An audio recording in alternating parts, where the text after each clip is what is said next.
फोकानिया हिंदी का top 10 question आज के इस वीडियो में मैं कराने वाली हूँ। यहाँ पे आप लोगों को ऑब्जेक्टिव क्वेश्चंस मिलने वाला है और जितने भी क्वेश्चंस मैं देने वाली हूँ आप लोगों को ये काफ़ी इंपॉर्टेंट रहने वाला है आप लोग के एग्जामिनेशन के लिए। तो जितने भी स्टूडेंट फोकानिया का एग्जाम 2027 में देना चाहते हैं तो ये सारे क्वेश्चन आप लोगों को ज़रूर याद करके जाने हैं।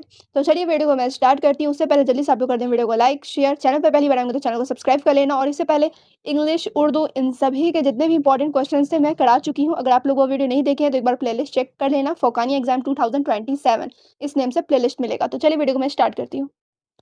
तो चलिए यहाँ पे आप लोग देखेंगे सबसे पहला प्रश्न जो है कविता तू जिंदा है तो के रचयिता कौन है। यहाँ पे कविता है तू जिंदा है तो ये कविता है और इसके रचयिता कौन है यानी लिखने वाले कौन है तो शंकर शैलेंद्र है। कौन है तो शंकर शैलेंद्र है।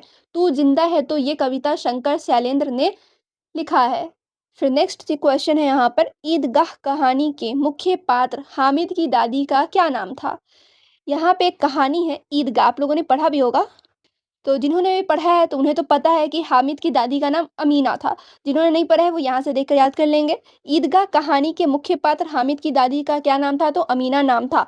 फिर यहाँ पे देखेंगे आप लोग नेक्स्ट क्वेश्चन हामिद ने मेले में अपनी दादी के लिए क्या खरीदा था। तो क्या खरीदा था, मिठाई खरीदा था? बिल्कुल भी नहीं। चिमटा खरीदा था? तो बिल्कुल चिमटा खरीदा था। खिलौना तो खेलेगी नहीं, दादी जो है वो खिलौना से थोड़ी खेलेगी, तो खिलौना नहीं खरीदा। गुब्बारे भी नहीं खरीदे, उन्होंने क्या खरीदा तो चिमटा खरीदा। जो हामिद था वो अपनी दादी के लिए क्या खरीदा तो चिमटा खरीदा। तो यहाँ पे हो जाएगा आप लोग का राइट आंसर चिमटा। चलिए अब देखेंगे अगला सवाल है यहाँ पे करमवीर कविता में किसकी प्रशंसा और महत्व बताया गया है। तो किसकी प्रशंसा और महत्व बताया गया है तो परिश्रम और कर्म करने वालों की। ठीक है, यहाँ पे क्या हो जाएगा आप लोग का राइट आंसर परिश्रम और कर्म करने वालों की प्रशंसा और महत्व बताया गया है। अगला प्रश्न है प्रसिद्ध कहानी बाल गोविंद भगत के लेखक कौन है।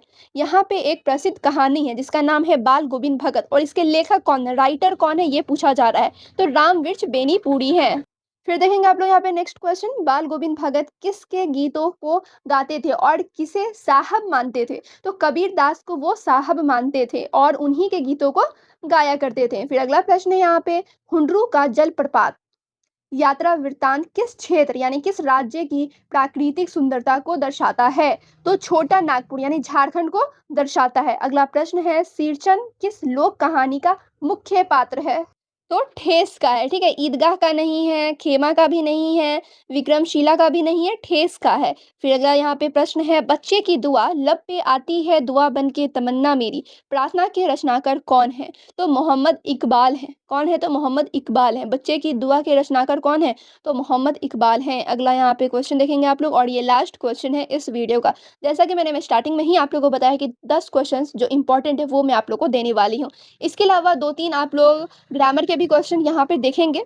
ठीक है, यहाँ पे सवाल है विक्रमशिला विश्वविद्यालय बिहार के किस जिले में स्थित था। तो भागलपुर में। कहाँ था तो भागलपुर में। अब यहाँ पे कुछ ग्रामर का भी क्वेश्चन आप लोग देखेंगे। हिंदी वर्णमाला में सवर्ण वर्णों की कुल संख्या कितनी होती है तो 11 होती है। कितनी होती है तो 11 होती है। फिर अगला प्रश्न है सच्चाई शब्द में कौन सी संज्ञा है तो भाववाचक संज्ञा है। एक और यहाँ पे आप लोग क्वेश्चन देखेंगे और ये लास्ट क्वेश्चन है ग्रामर का अंधे की लाठी होना मुहावरे का सही अर्थ क्या है तो सहारा देना या फिर एकमात्र सहारा। तो ये थे कुछ इंपॉर्टेंट क्वेश्चंस हिंदी के और इसी तरीके से हर एक सब्जेक्ट्स के मैं वीवीआई क्वेश्चंस करा दूंगी। क्लियर, इसलिए आप लोग चैनल पर बने रहना। तो चलिए इस वीडियो को आप लोग लाइक कर दें, शेयर कर दें। फिर मिलती हूँ दूसरे वीडियो में।